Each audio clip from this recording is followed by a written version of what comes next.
The cat was scratching my butt. My gosh. How many times is she going to fall?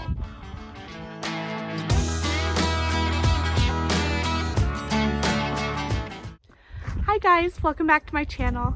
As you can tell from the title of the video, we're going to be talking about how I got my Darby. So as you could tell from the last video, if you watched that, if you haven't, then go check it out and then you can come back to this one. In the last one, I talked about how Darby is my baby. She's by far my favorite cow and she's very dear to my heart. She's so sweet. So I'm gonna start into a the cat was scratching my butt through this through this wheel. So we're gonna talk about how I got her and just how she became part of my family. I'm sorry for the wind, by the way. This is Wyoming. It's just gonna happen. So when we were married for 6 months, we went to the auction and we were sitting there and all these calves were coming through. And I don't know if you know this about me, but I'm obsessed with cows. Like, I don't even know what it is inside of me. Looking at a cow, it gets me giddy. I'm just like, oh, it's so cute. So anyway, I was in heaven already looking at all these cows coming through, and they had a bunch of calves. And it was the first week of July. These calves were going for a lot of money.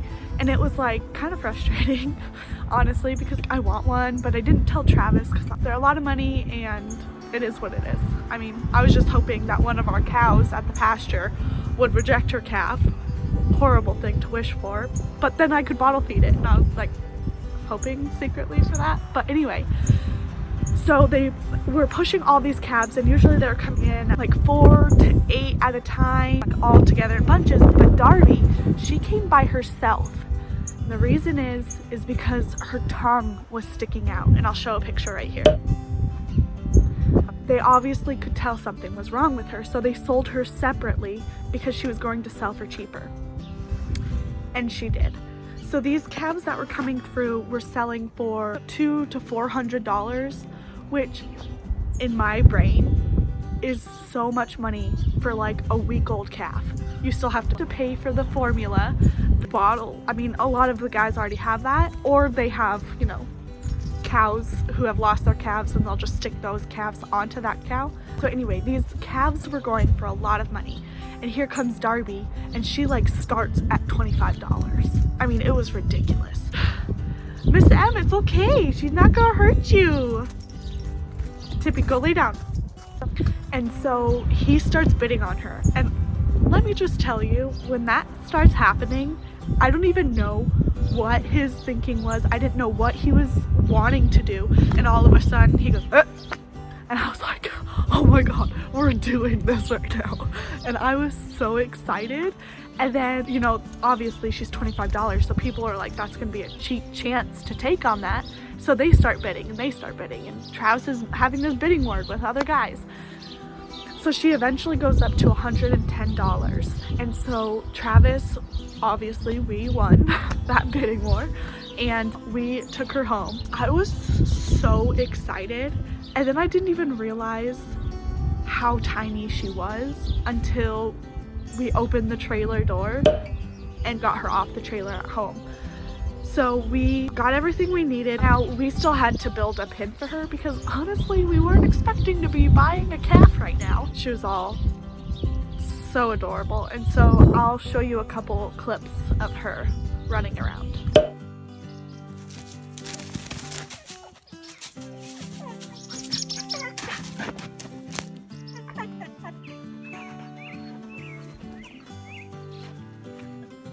Easy, so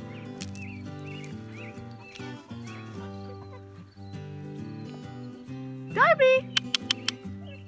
Darby! We found out that she had previously had pneumonia, and that's why her tongue was sticking out. So it was like the after effect. She had all been cleared of it and everything. She just had a big tongue.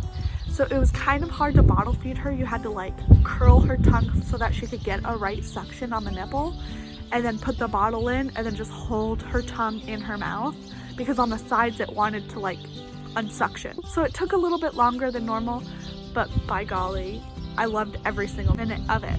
I'll show you a picture. And so Darby grew up in her little hog pen shed thing. There she is, Miss M.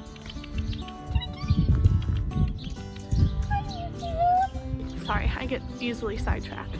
I start bottle feeding her, right? I was feeding her 3 times a day. I was having to wake up super early to feed her. You're so cute. I can't even take it.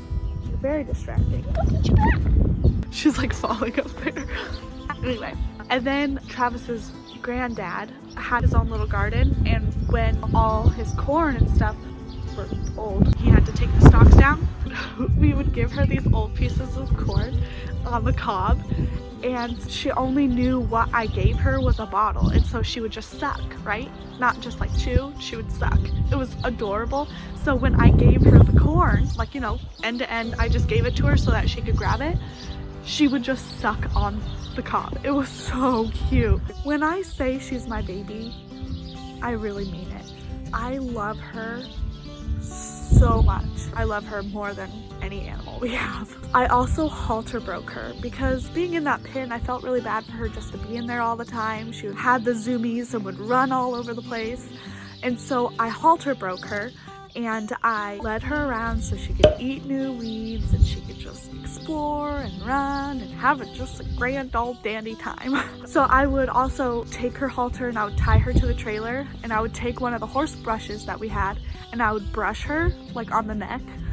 She loved that. She would like just drop her head and let the halter hold her head, and she would just like give into it. It was so cute. I have to show you a video of that as well. Feels so good. Now, I just want to say, Travis was really nervous about getting me a bottle calf because he had one from one of the cows out in the pasture. She had such a hard labor and she rejected the calf because of it. And so Travis had to bottle feed that calf. Well, he had made some mistakes with raising it to where she didn't know she was a cow. So by the time he went to bring her in with the other cows in the pasture and he would leave, she would chase him down the fence. She would jump the fence and come running after him. And then she wouldn't go near a bull. So like we have a round pen here on the property that she would stay on. So Travis was like, well, I'll just stick the bull in with her, then take the bull from her and give it to the other cows. She wouldn't have anything to do with the bull. It was the weirdest thing. So she wouldn't get bred, she wouldn't stay out in the pasture, and then she got to the point where she got so bored in that round pen that she would escape the round pen and she would be out all over the property. So there was like no way to contain her. She wouldn't be with everyone else. It was hard to feed her separately. She wouldn't have babies. Travis was heartbroken because that was his bottle calf and he loved her, but there was no way for us to keep her because she wouldn't stay contained. So we did have to get rid of her. And so he was very nervous about Darby because of the same thing. He was like, I don't want to get too attached. I don't want her to get too attached to us. Then here I am halter breaking her and brushing her and loving her and hand feeding her corn. Needless to say, I got attached.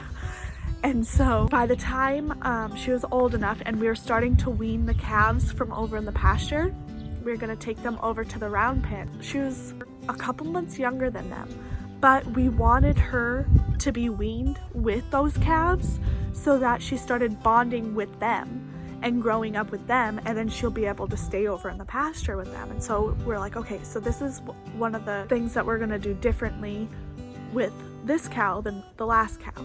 And so she was 4 months old and the other ones were 6 or 7 months old. So we weaned them all in that corral and they started bonding together. There was 7, 5, and 6, and then Darby, I think, were just the 4 calves that we had. She bonded so much with 5. It was so cute. They tell you that cows have best friends. Let me just tell you right now, it's true. Okay, you watch Darby and she loves 5 and 5 loves her back. They bonded and we were so excited. And then we kept them there for probably, I think, almost a month. Then we bring her back over there and we drop her off, we feed her some grain, we leave them with everyone, and we're like, is she gonna stay? Because if she doesn't stay, all this hard work was for nothing. I'm like just hoping she stays. I'm hoping she bonds with the cows. They were sticking close together and I was just like, please stay over there. The moment of truth. We start driving away. She continues eating her grain.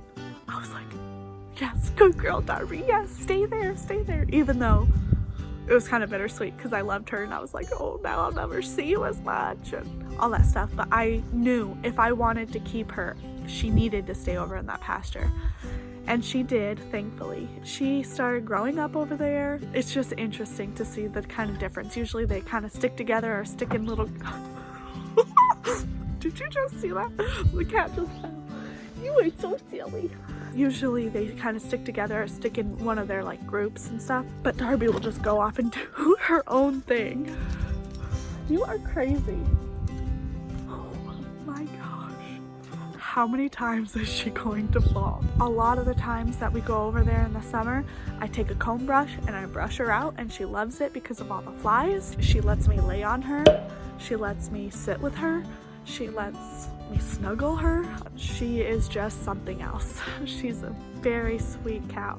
But the fact that she is a good mom, that she stays with the other cows, that she is just a sweetheart, just proves that she was worth the $110. That's the story of us buying a 70-pound baby calf. I love her. But please enjoy all the rest of the videos that I didn't include in my story time that I'll include at the end, because can you really get enough of baby cows? Here you go, and I'll see you in the next video. Bye guys.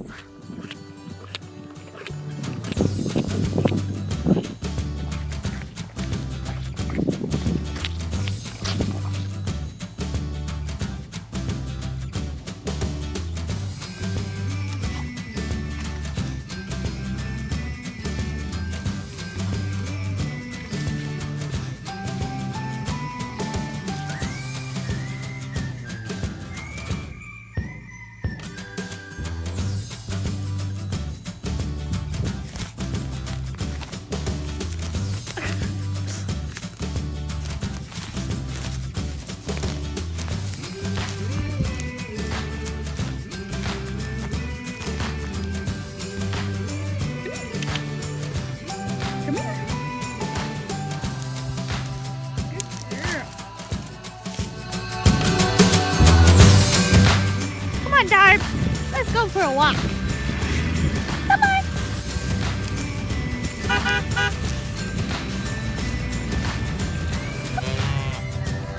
Bye-bye.